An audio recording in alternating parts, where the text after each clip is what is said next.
In today's video, I'm going to teach you how to select all dimensions at once in AutoCAD Quick Selection.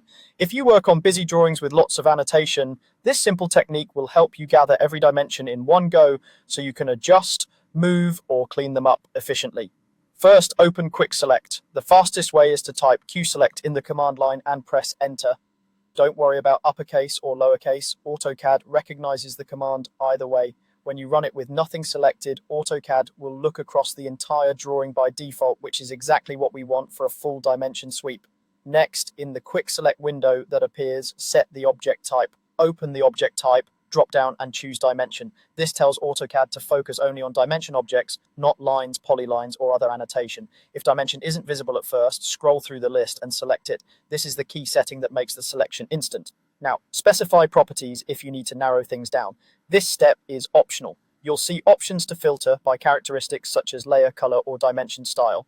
For example, if you only want dimensions on a specific annotation layer, you can set the layer filter accordingly. If you're not sure or you truly want every dimension in the file, leave these property fields set to all.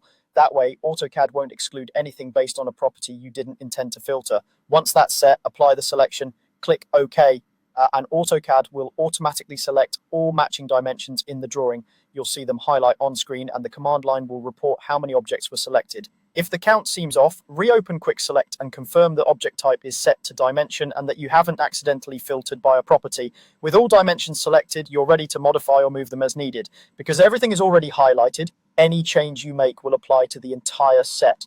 You can reposition them, adjust their properties in the Properties palette, change the layer or color for consistency, or delete them if you're clearing out old annotation. If you only need to keep a few, you can hold Shift and click to deselect exceptions.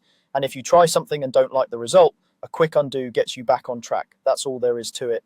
Using Quick Select with the dimension object type is a fast, precise way to take control of your annotation across an entire drawing.